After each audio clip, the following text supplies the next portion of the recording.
We're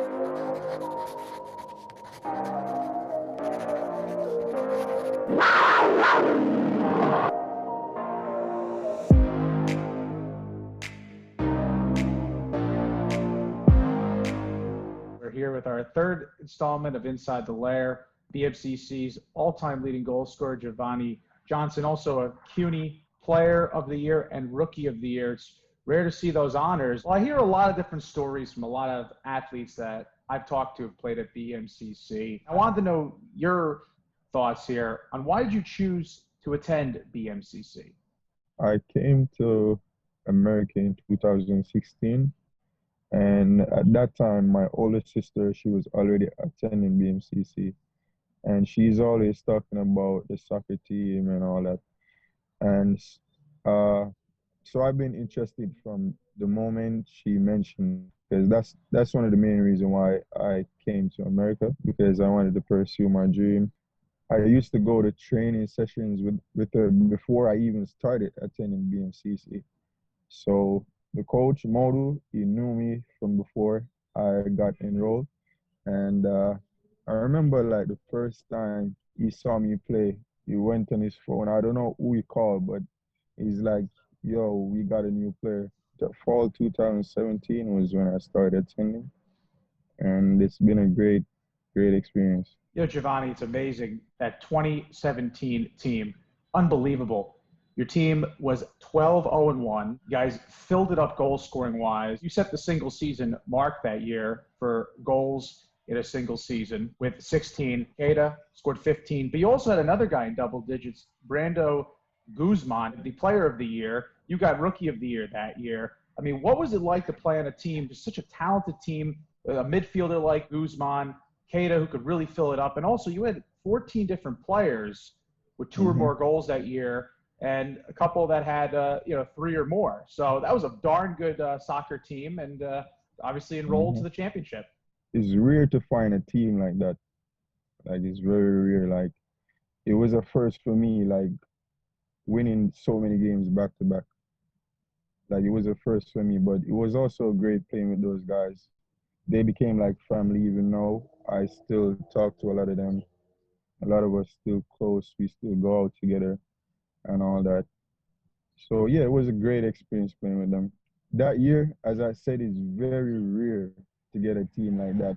We're here with Javaughnie Johnson, the program's all-time leading goal scorer in men's soccer with 30. And he put up a single season record in 2017. Not too bad the next year, 14. Puts you third on that list as he joins me here on Inside the Lair. I mentioned Brando Guzman, Duada, who obviously, both of them All-Americas. You play with another talented forward, Adrian Santos. I mean, I've watched your highlights. I've tried to get the views here on Instagram. You're a finisher. It's got to be a lot of fun and kind of a joy when you get to play with players like that that can create and make your job easier. Yes, definitely. I am a finisher, but also I try to assist as well. And it's always great, like, you have confidence in your players. Like, when you pass them the ball, they score. I got the guys around me to do that. 2017, what was what you liked about playing for that team? Obviously, of course, Brando Guzman's on that team with you. Abakar Keita, I mean, you had 16 goals, single season record. Keita 15, Guzman 12. What's the difference between that team that won 12 games, the team in 2018 that just won 7 overall? It seemed like a major collection of talent. Were you rolling in 2017, en route to that CUNY championship opposed to 2018? So the first year, 2017, I came in with a great level of confidence due to the fact that there's a lot of second-year guys, a lot of guys with experience. And that helped a lot with the amount of games we won that year. And the second year, there were a lot of first-year players, not much experience.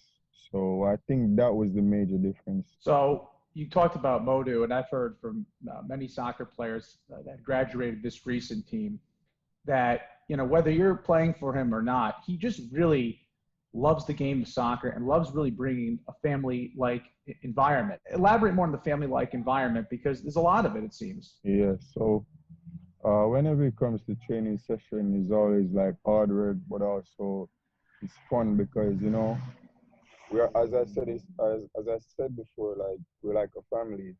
So we work hard and we try to make it fun as well. And off the pitch, like we go out together and stuff like that. Even Modu, I think it was in 2017. After the season, we went out, we went bowling and all that. So he's a great guy. He also seems, to also really not just care about your performance on the field, but he really is on top of you off the field too. I mean, I spoke with Definitely. Yvonne Zapata, who played for the women's squad, and she said he was making sure that your team was doing study groups along those sides. Talk about him and how he encourages you to grow academically. My second year, 2018, I wasn't sure if I was even going to be able to play because of my grades and all that, because I wasn't really focused during that time. I lost my dad early in the year, 2018. So there was a lot going on, and I even dropped a few classes. But then Modo was there, like, to motivate me. He told me to take like summer classes to build up my grade and all that, which I did, which allowed me to play 2018. Here with our third installment of Inside the Lair alongside BMCC Men's Soccer's all-time leading goal scorer, Javaughnie Johnson, with 30. That is a monstrous number.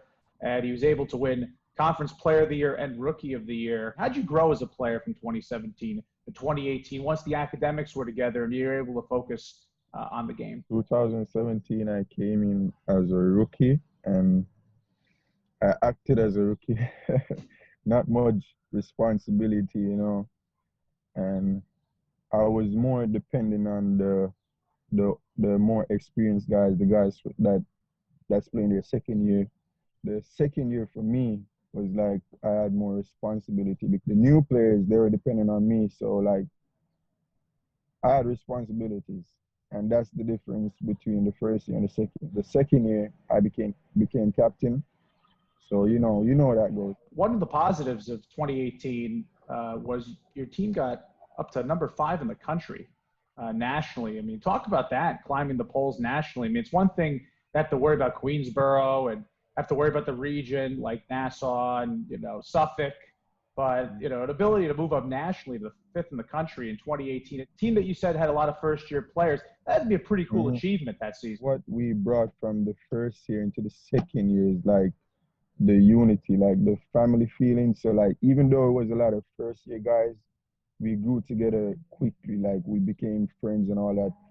So that's the thing that helped us play so well in 2018. A great feeling to know that I'm a part of a team that achieved so much. So we're here with our third installment of Inside the Lair, BMCC's all-time leading goal scorer, Javaughnie Johnson, also a CUNY Player of the Year and Rookie of the Year. It's rare to see those honored. You're a finisher. What I like about your game, once you're inside that 18, the goalie has to run for dear life. I saw you score goals in that championship game, and obviously goalie didn't have a chance.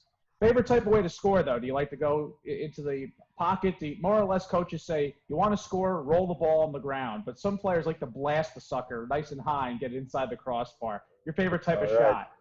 My first year, what made me like score so many goals because I practice, like, over the years, I've been practicing, like, to place the ball low to one of the corners. But at the same time, it's like you got to be focused. Like, you got to be watching the movement of the goalie. That year, I mastered it. Like, I mastered it. So whatever chance I get with me and the goalie, it was like, it has to be a goal. What I got that from was Lionel Messi because he's my favorite player. Yeah, he always, he's like, he tries to finesse the ball rather than power. So that was what I went for the first year. And the reason for that is because the first year was a bit easier. Like, I had guys like Brando to assist me. And most of the times when he assists me, he give me such a good ball that it's just me and the goalie. So all I have to do is just place it. But the second year, I didn't have much support like that. So that year I had to go for like power shooting from outside the box and all that. Javaughnie, Messi is such an unbelievable player to watch. Best player in the Mhm. world still. What about Yeah, from a yeah. goal scoring standpoint? He steps into a ball, whether it's outside the 18 on a free kick or he's running down the wings. What do you think about there when you're in those moments and how you're going to score it? My main goal, like whenever I'm around a shooting area, is like to to beat a defender or get into a clear position for a shot. My dribbling now. That's one of the things that I practice. Like I try to keep the ball close. I don't know if you ever watch Messi when he dribbles. Yeah, I try to keep the ball. So I try to keep the ball close. You know that like I'm in control. You know, not running away from me. That way, you can set up yourself to assist your teammate or to create enough space for a shot. Let's go back to the academic side. What are you pursuing academically in your future now that you are gone from BMCC? My major at BMCC was business administration because I've always had an interest in the business field, like starting my own business. I've done a lot of thinking and I came to the conclusion that I want to go into like the housing industry. So right now, I'm supposed to start a course with Apex with construction and building skills because I've always had an interest in that since I was in Jamaica. Like I always been building stuff, and even in high school in Jamaica, I did carpentry. So that's a thing that I've always have a passion for. And at this time, I've never been more sure. Like that's the thing I want to do. It's got to be a lot of fun too, because not only, can you be a builder, but you can also be a developer. I mean, have you Hmm. learned anything about maybe real estate development? My sister, she's interested in real estate, like buying and selling house. So we came together as a family. We're saying like we could make it a family business. You know, if I like develop the skills of working on a house, renovating a house, that could help whenever you buy a house. You know, like when you buy a house, you renovate it, you sell it for a higher price or whatever. So that was the plan to work with my sister and my younger brother. He was supposed to go to BMCC as well, but he wasn't quite sure. And so he decided recently that he wanted to do electrical. We're all going to come together with our knowledge, whatever skills we learn, and use it in the housing industry. By doing that in Jamaica, I mean, Hmm. starting from the ground up there, learning about carpentry, that help you learn with what the costs that associate with fixing something up, starting at the bottom, which is carpentry. I've been watching a whole lot of things, been reading a whole lot of stuff. So it's like I'm preparing myself for what's to come. Any favorite shows on TV you enjoy watching? Do you watch HGTV, or is there a YouTube channel you enjoy? I watch like this Asian lady that does house flipping, buy the house, renovate it, and sell it. So yeah, I always watch that, and if it's not that, I'm watching some cooking video because I also like cooking. So that was another option for me, like opening a restaurant or a food truck or something like that. So I'm a very, very good chef. Besides music, they got amazing cuisine from Jamaica, and you say you're a pretty darn good chef. What do you enjoy making? What Jamaican dish are you the best at Mm, cooking? Probably jerk chicken.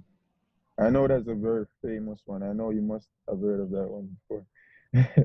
Yeah, and the first time I ever tried that recipe, I ever tried a jerk chicken was this year, and my very first time it came out so perfect. Like it's that's why I say that's another option for me because like cooking it comes natural. When you did Hmm. your jerk chicken rub, you've stayed away from ghost peppers. I know in Jamaican food they use those ghost peppers. I had that once. My Yes. mouth was on fire for about 5 weeks. Have you ever cooked with Oh, ghost peppers before? no, but they have another one, even more famous one that's called a Scotch bonnet pepper. That's like included in most of the Jamaican meals. Yes, and like those pepper, you can't really get them here in America. You have to get them from Jamaica. So like whenever someone visiting from Jamaica, my mom would tell them to carry like to like purchase a whole big bag of them, and she'd like store them in the freezer and use them over time. So that's the one I use mostly, Scotch bonnet pepper. Good thing for you to know here. Yeah. So, Jahvaughnie, thank you